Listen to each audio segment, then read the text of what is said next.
எனக்கு இது எனக்கு மட்டும் இல்லை, இது ஒரு பெருமை இல்லை. என்னோட சேர்ந்து நிற்கிற இங்கே ஒவ்வொரு காங்கிரஸ் கட்சி தொண்டனுக்கும் இது ஒரு மாபெரும் வெற்றி. ஏன்னா இதில் இப்போ இருக்கிற பல நண்பர்கள் கடைசி 20 வருஷமாக நான் பார்த்துக்கிட்டு இருக்கோம். 10-20 வருஷத்துக்கு முன்னாடி நாகநாதர் டீ கடையிலலாம் நின்று அரசியல் பேசி எப்படி நம்ம எதை நோக்கி நகர்வது என்று அரசியல் பேசி நண்பர்கள்லாம் இங்கே இருக்கிறாங்க. அதெல்லாம் யோசித்து பார்க்கும்போது எனக்கு மிக்க மகிழ்ச்சி. ஆனால் ஒரு பெரிய மாபெரும் பொறுப்பை எனக்கு கொடுத்துருக்குறாங்க. தமிழகம் எங்கும் இந்த கடந்த 2 நாட்களில் ஒரு பெரிய பூரிப்பு இருக்கு. காங்கிரஸ் கட்சியில் மட்டும் இல்லை, பொதுமக்களிடையும் ஒரு பெரிய பூரிப்பு இருக்கு, ஒரு பெரிய எதிர்பார்ப்பு இருக்கு.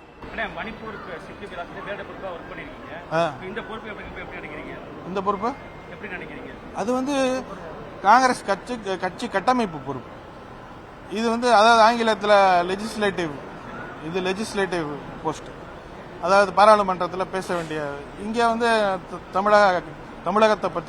தமிழகத்தை பற்றின இருக்கிற பிரச்சனைகளையும் எடுத்து உரைப்பதற்கு எனக்கு ஒரு மிக முக்கியமான வாய்ப்பு. அதை நாம் கண்டிப்பாக நல்ல விதமாக பயன்படுத்தணும். திட்டம்லாம் இப்போ தான் நான் வந்திருக்கிறேன். First I have to interact with people. மக்கள் எல்லாத்துட்டையும் நான் கலந்து ஆலோசித்து பேசணும். இருக்கிற பிரச்சனைகளை திருப்பி உரத்த குரலில் மேலே பிரதிபலிக்கணும். இதுதான் என்னுடைய முக்கியமான நோக்கம். ஏற்கனவே பேப்பரில் நீங்கள் பார்த்தபடி ஏற்கனவே 4 MP இருக்காங்க, 5 MP இருக்காங்கன்ற நிறைய நியூஸ் வந்துட்டு இருக்கு.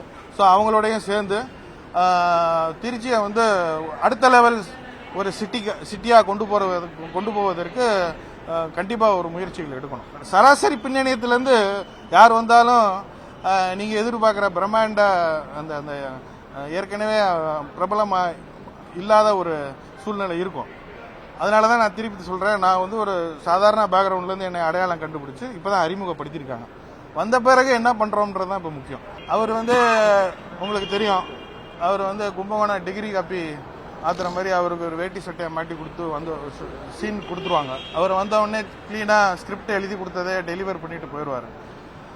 ஒவ்வொரு தடவையும் அவர் இங்கே வரும்பொழுது கண்டிப்பாக தமிழகத்தில் அரசியல் ரீதியாக என்ன நடைபெறுகிறது என்பதை நாம் உற்று நோக்கி பார்க்க வேண்டும். அதுக்கு இந்திய கூட்டணியில் இருக்கக்கூடிய நாம் அனைவரும் சமூக ரீதியாக அரசியல் ரீதியாகவும் அவர் என்ன செய்கிறார்ன்றதை நம்ம உற்று நோக்கி பார்க்கணும்.